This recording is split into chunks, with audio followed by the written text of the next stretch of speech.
You'd think an artist that is featured on albums from Kanye West and Travis Scott, two of the biggest names in the rap industry, would have a solid fanbase by now, or at least be recognised by the majority of rap fans.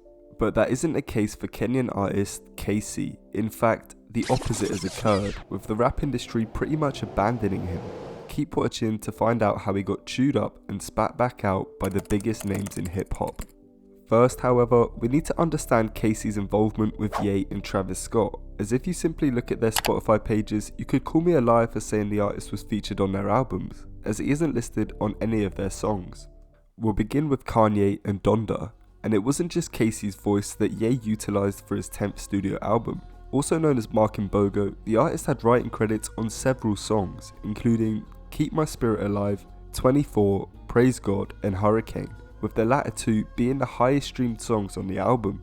It's said that the artist has made over 300 reference tracks for Donda, most of which went unused. In fact, you can hear KayCyy's background vocals on Hurricane, but more importantly, he also had an actual feature on Keep My Spirit Alive Part 2, which can be found on a Donda Deluxe. At first, this song was meant to be on the original Donda release, but Kanye later left KayCyy off the track and performed the beginning himself instead. This is a common theme amongst the Donda tracks. KayCyy had a handful of features that could have made the album had Ye not decided to leave him off. Now, whilst we don't know the full extent of KayCyy's influence on the album, it is speculated that he had a big part to play in the creation of the whole album, even stating his disappointment in being left off on Twitter, saying he was the glue behind a lot of the songs. And he also referred to himself as Kanye's play toy in a much more recent tweet, so clearly he still has some issues with Ye. Now, you may be saying what Kanye did isn't that bad. Plenty of artists record features for songs only to be left off the final product, plus no artist was actually listed as a feature on Donda apart from Andre 3000 on the Deluxe, so it's not as if Ye had a personal vendetta against KayCyy, it was more of an artistic decision. But the fact stands that KayCyy did deserve a lot more credit and exposure for his contributions, and this isn't the first artist that Kanye has kind of deserted, with the entire Good Music record label and designer in particular just being abandoned. Where it got even worse for KayCyy, however, was much more recent, and it is to do with Travis Scott and his latest album, Utopia. On the second track of the album, Thank God, KayCyy had a pretty substantial part on the chorus of the song, and I'm not talking background vocals or even just an opening part like on Keep My Spirit Alive. He quite literally was the chorus of the song, yet he wasn't credited for it at all.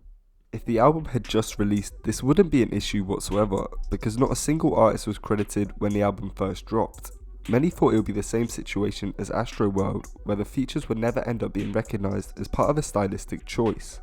Then, a short time after the release, the majority of artists that had parts on the songs were actually credited, apart from KayCyy, who once again seemed to have found himself deserted by his fellow artists. Now, I did say majority as a few other artists weren't actually credited. Sampha, James Blake and Bon Iver were all not credited for certain contributions. That being said, James Blake did get listed for Till Further Notice, unlike the other two who weren't credited at all. But they did have considerably smaller parts than KayCyy. If you consider the fact that Dave Chappelle, Young Lean and Sway Lee were all listed as features, then it's an absolute mystery how KayCyy didn't. Sway Lee literally had 13 seconds on Circus Maximus, and Young Lean can't have had much more.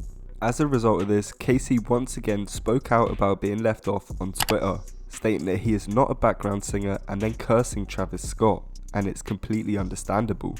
He did even sort of capitalise on the fact that he was left off, releasing a song by the name of My Jeans, as if you curse Travis Scott publicly, you're gonna get the spotlights on you, might as well make use of it. You may be saying it's not that big of a deal and that KayCyy still would have got a bag out of his contribution to the song, but the exposure that the artist would have got of being listed as a feature would have been worth a lot more to him than the money.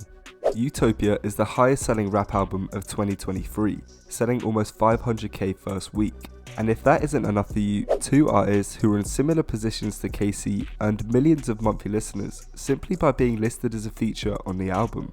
Tizo Touchdown and Rob49 both had way under 1 million monthly listeners before Utopia, which quickly shot up when Travis gave him that much desired recognition. I'd go as far as to say that a Utopia feature is career changing, and it would have finally given KayCyy the credit that he deserves, especially considering that the artist already has a decent collection of music that fans could go and listen to for the first time. I'm not sure what the reasoning was behind KayCyy being left off the Utopia feature list, but it was certainly a huge hindrance to his career. But while some hip hop artists have certainly been harsh to KayCyy, the fault doesn't only lie with the industry. He himself has played a massive part in not blowing up just yet. Even when KayCyy was left off of Donda, he still had plenty of momentum and attention around him, much more than he ever had in the past. He simply failed to capitalize on it. In fact, he still hasn't dropped his debut album, which has been teased since the Donda era. Had he dropped the project back then, I'm sure there would be a lot more talk around his name and fans would be much more likely to start listening to his discography. He's dropped several EPs of high quality, but I think the strive for perfection with his debut album is what has led to him not releasing it yet. He's hyped it up massively and I think he's quite simply scared of it not living up to his and his fans' expectations. Where KayCyy failed, Tizo Touchdown has showed us how it should be done. Whilst his debut album may have not received the greatest reception, he's managed to find and sustain an audience for his music, all because he capitalized on the momentum that Travis Scott gave him. And I mean, I'm sure the Drake feature helped as well. But what do you think? Did the rap industry abandon KayCyy, or is he the one at fault for not being able to blow up yet? Let me know your thoughts down in the comment section below. And if you haven't heard KayCyy's music yet, go check it out, you will not be disappointed.